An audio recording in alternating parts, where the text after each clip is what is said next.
터치타임즈 김효정입니다. 1945년 8월 6일 히로시마, 그로부터 3일 후인 8월 9일 나가사키에 원자탄이 터졌습니다. 이로 인해서 36년 동안 일본의 식민지 하에 있던 대한민국은 해방의 기쁨을 맞이하게 되는데요. 그러나 그 기쁨을 맛보기도 전에 온 나라는 진공 상태에 빠지게 됩니다. 바로 누가 나라를 세울 것인가 라고 온 국민이 근심에 잠기게 되는 것이죠. 이 당시에 우리의 모든 애국 지도자들은 대부분 해외에 있었습니다. 이승만은 미국에, 김구는 상해에서 해방을 맞이했죠. 오직 남로당의 박헌영만이 국내에서 해방을 맞이했습니다. 박헌영은 충청도 예산 출신으로 동네 유지와 광부들에게 술을 팔던 과부 사이의 서자로 태어났습니다. 그 서러움을 극복하기 위해서 공부를 열심히 했고요. 지금의 경기고등학교에 입학합니다. 1919년 독립운동이 일어나자 일본에 대한 적개심을 키웠고 미국 선교사들에게 미국 유학기를 터달라라고 부탁을 했지만 성공하지 못합니다. 이후 스스로 공부하기 위해서 동경을 거쳐서 상해로 가게 됩니다. 이후 1917년 볼셰비키 혁명에 참여했던 고려인 간첩 김만경에게 포섭돼서 공산주의를 훈련받습니다. 300만 원의 자금을 지원받아서 남한에 잠입하게 되죠. 1926년에는 최초로 조선공산당 지하당을 창당하게 됩니다. 이후 공산당 활동을 이어가던 중에 수차례 감옥살이를 하게 되고요. 뛰어난 변장술을 활용해서 도망쳐 나온 후에 전라도의 한 벽돌 공장에 숨어 있다가 해방을 맞이하게 된 겁니다. 박헌영은 1945년 9월 6일 서울 진명여고 강당에서 조선인민공화국을 선포하게 됩니다. 이승만과 김구가 자신에게 먼저 나라를 세워놓으라 라고 부탁했다는 거짓말로 온 국민을 속인 것입니다. 당시 미군은 일본 오키나와에 있었습니다. 한반도에 있던 34만 명의 일본군의 옷을 벗기기 위해서 1차로 한반도에 들어온 미군은 일본군을 부산항으로 쫓아내는데 성공합니다. 그러나 박헌영을 중심으로 한 공산주의자들은 격렬하게 저항했습니다. 당시 이 모든 상황을 보고 있었던 한반도 내 모든 미군을 이끌고 있었던 존 하지 중장은 이 모든 내용을 본국으로 보고합니다. 그리고 한국 안에는 공산주의와 사회주의에 물든 국민들이 너무 많다라는 것도 함께 보고를 하게 되는데요. 미국은 미군의 철수를 결정합니다. 1949년 6월 30일의 일이었습니다. 미군은 군사고문단 500여 명만 남겨두고 모두 철수를 감행했는데요. 더 나아가 미국의 국무장관 에치스는 공산주의의 남하를 막기 위한 방어선이죠. 에치슨 라인을 발표합니다. 한반도가 빠져 있었던 겁니다. 북한은 이 기회를 활용해서 미군 철수 1년 만에 남침을 강행합니다. 1950년 6월 25일 새벽, 바로 6.25 전쟁이 시작된 겁니다. 전쟁 소식을 보고받은 트루만 대통령은 처음에는 무관심했습니다. 공산주의자들이 미군 철수를 강력하게 주장했기 때문이죠. 그런데 이때 빌리 그레이엄 목사가 나섰습니다.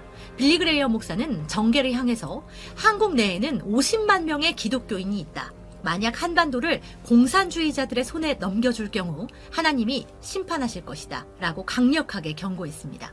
마음을 바꾼 트루만 대통령은 유엔 총회를 소집하고 2차로 미군을 한국에 투입하기로 결정합니다. 이 시각 북한 인민군은 전쟁 시작 3개월 만에 낙동강까지 진격해 있었습니다. 그런데 메가더가 인천 상륙작전을 성공하게 되고요. 인민군은 북한으로 쫓겨나게 됩니다. 그러나 통일되기 직전 중국의 인민군의 개입으로 지금의 휴전선이 결정되게 된 것입니다. 북한은 오늘까지도 끊임없이 간첩들을 투입하고 남한 내에 노동자들과 시민, 교수들과 정치인들을 포섭해서 남한의 체제를 붕괴시키려고 시도하고 있습니다. 그러나 대한민국은 이승만 대통령이 세워놓은 4개의 기둥이죠. 자유민주주의와 자유시장경제, 한미동맹과 기독교 입국론에 입각해서 70년을 이어왔습니다. 그리고 오늘날은 세계 10위권의 경제 대국의 반열에 올라섰습니다. 반면 북한은 공산주의와 사회통제체제, 주체사상을 이어오다가 역사상 유례없는 최고의 거지국가로 전락했습니다. 이 모든 체제와 경쟁은 끝난 것이나 다름없는 것입니다. 하지만 남한 내 주사파들과 전교조, 민노총과 좌파단체가 협력해서 박근혜 전 대통령을 불법 탄핵시키고 미국 내 최고의 한국 전문가 고든창 변호사가 분석한 것처럼 북한이심은 간첩일 수도 있는 문재인 씨를 대통령으로 만들었습니다. 대통령이 된 문재인은 동계올림픽에서 미국과 일본 등 세계의 지도자들을 불러놓고 북한을 향한 기쁨조의 연설을 쏟아냈습니다. 희대의 간첩 신영복을 존경하는 사상가라고 온 세계 앞에 선포한 겁니다.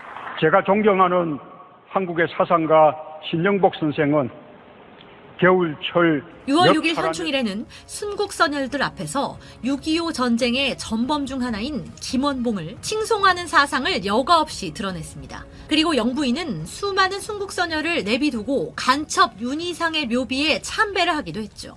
문재인이 대한민국을 해체하고 북한에 편입하려고 하고 있다는 의혹은 끊임없이 제기되어 왔습니다. 미국과 일본 등 우군들과 함께하는 해양동맹으로부터 벗어나 북한과 중국, 러시아로 이어지는 대륙동맹으로 편입하려고 하고 있고요. 한미동맹을 파괴하고 소득주도 경제성장이라는 경제정책을 내세워 온 나라를 가난으로 몰아넣고 있습니다. 세계 최고의 기술을 자랑하는 원자력을 폐기 처분시켰습니다. 또 4대강 보를 해체하고 있고요. 외교에도 완전 실패해서 우리나라를 전 세계의 왕따 국가로 전락시켰습니다.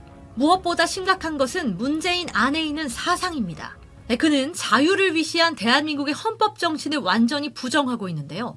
헌법 안에서 자유를 삭제하려고 시도한 것이 그 증거입니다. 또 1948년 8월 15일 건국일을 부정하고 있고요. 4월 총선에서 국회의 3분의 2 이상을 장악해서 헌법을 개정한 이후에 낮은 연방제로 가려는 시도를 이어가고 있습니다. 네, 이런 위기 가운데 있지만 저는 대한민국과 한반도가 무너지지 않을 것을 믿습니다. 바로 목숨을 걸고 그 자유민주주의를 수호했던 우리의 선조들처럼 이 자유를 수호하기 위해서 목숨을 거는 이들이 등장했기 때문입니다. 그 중에 한 명이 한기총 대표회장인 전광훈 목사입니다. 6월 8일 시국선언을 시작으로 8월 15일 대통령 퇴진 운동을 이어갔습니다. 이후에 10월 3일에는 역대 가장 많은 국민들이 이승만 광장에 와서 저항권을 행사하는 놀라운 역사적 기록을 써내려가기도 했습니다. 이러한 국민혁명운동은 11월, 12월, 2020년 올해까지도 이어지고 있습니다. 특별히 목회자들이 중심이 된 애국 시민들은 청와대 앞 그 차가운 아스팔트에서 4개월째 잠을 자고 있습니다. 수도권 주일 연합 예배도 서울의 한복판에서 드려지고 있습니다. 이런 가운데도 정부는 국민들의 의견을 듣기는커녕 공수처법과 패스트트랙을 밀어붙였고요. 사회주의자라고 스스로 커밍아웃한 조국을 중심으로 해서 공산주의로 가는 문제 행동을 이어가고 있습니다. 또 지소미아를 파기하려고 했지만 국민들의 저항에 부딪혀 실패하고 말았고요. 별의별 혐의를 다 끌어내서 전광훈 목사를 구속시키려 하고 있지만 잘 되고 있지 않는 것 같습니다. 모든 집회는 비폭력적으로 그리고 합법적으로 이뤄진 국민의 저항권의 표출이었음을 기억해야 할 것입니다. 이렇게 잔머리만 썼다가는 국민들의 반감만 더욱더 커질 것이라는 것을 기억해 주셨으면 하네요. 전광훈 목사의 시국선언으로부터 시작된 국민혁명은 이제 천주교와 불교, 기독교 3대 종단으로 확대됐습니다.